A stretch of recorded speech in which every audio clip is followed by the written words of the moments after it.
Shalom Ouvracha à tous. Je voulais vous faire une petite vidéo dans de meilleures conditions, mais c'est tellement un scoop que je suis obligé de le faire maintenant. Sinon, on n'aura pas le temps de s'imprégner. Vous savez tous que la fête de Sukkot est séparée en deux fêtes. On a la fête de Sukkot qui dure 7 jours et Shemini Atzeret qui est le 8e jour. Alors en Eretz Israël, c'est seulement le 8e jour. En France, en Chutz La'aretz, en dehors d'Eretz Israël, on va avoir 2 jours. Shemini Atzeret et Simchat Torah. Et en vérité, c'est une fête totalement différente. Alors maintenant, cette fête-là, vous allez voir ce que le Zohar va dire tout de suite. Alors vous savez très bien tous que Simchat Torah, c'est un moment de simcha particulière, extraordinaire, et qu'en plus, qui est complètement spontané. Parce que vous savez que la fête de Simchat Torah n'est marquée dans aucun livre l'obligation de se réjouir à Simchat Torah.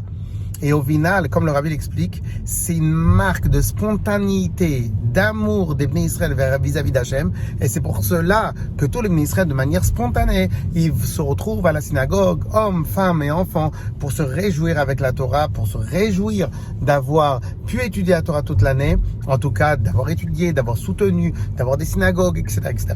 Donc cette fête-là, elle est extraordinaire et importante. Les Bnei Israël, quasiment, c'est pratiquement une des fêtes où il y a le plus d'influence de Torah dans le Ham Israël. Alors maintenant, on a appris un Zohar extraordinaire et on va essayer d'expliquer après le pourquoi de ce Zohar-là. Alors écoutez bien. Le Zohar il nous dit comme ça, Be'ahu chedvata. Dans cette simcha, chedva en araméen c'est simcha. Dans cette simcha-là, de Simchat Torah, la mishtakru behu, il ne se trouve à l'intérieur de cette simcha-là personne quand ils sont avec le roi. Et là, Israël bichudoi. Seulement les Bnei Israël, ils se retrouvent tout seuls, en tête à tête avec Akadosh Baruch Hu. Parce qu'en fin de compte, c'est récupéré du Midrash. Et donc, question, si maintenant on se retrouve en face à face avec le roi, en face à face, je suis tout seul avec lui. Donc cela veut dire déjà que s'il m'accepte à côté de lui, c'est que déjà je suis important pour lui. Donc maintenant, si maintenant je me retrouve face à face avec le roi, il se passe quoi? Ben, regardez ce que le Zohar nous dit.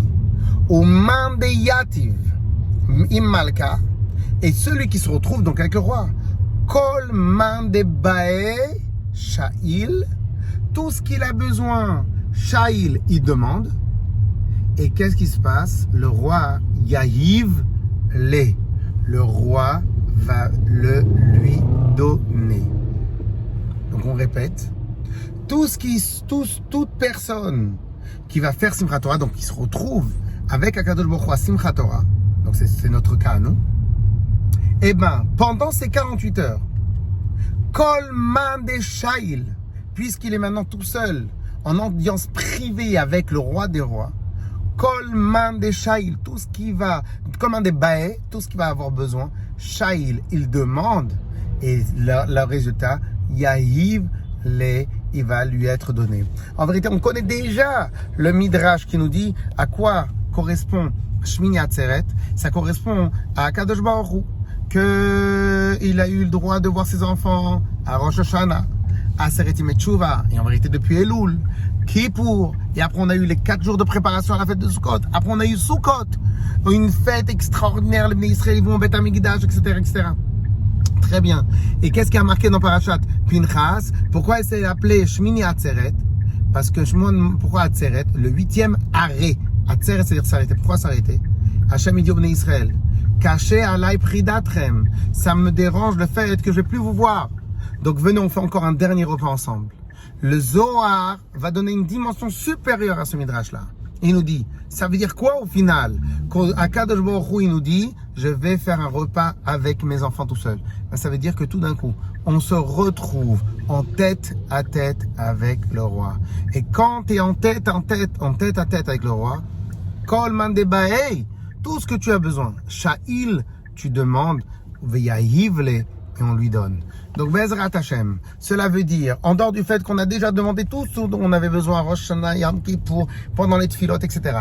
Mais ici, on nous veut nous préciser le degré d'intimité qu'on va avoir avec Akadosh Baruch Hu, avec l'Arm Israël, avec Hachem, avec le degré d'intimité que tout l'Arm Israël va avoir pendant Simchat Torah. Donc, vous le savez, alors tout le monde, les Bnei Israël sont attendus dans toutes les synagogues avec les enfants, les jeunes pour danser, pour la simcha. Et donc rendez-vous à ne pas manquer, à ne surtout pas manquer.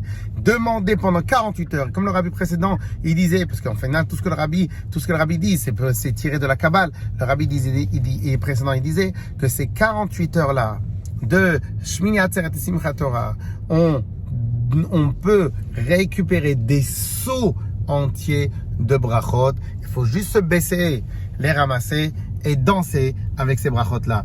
Donc rendez-vous à tous les Bnei Israël à danser avec, en portant la Torah pendant Shmini Atzeret et Simchat Torah. Chazak ou Baruch à tous.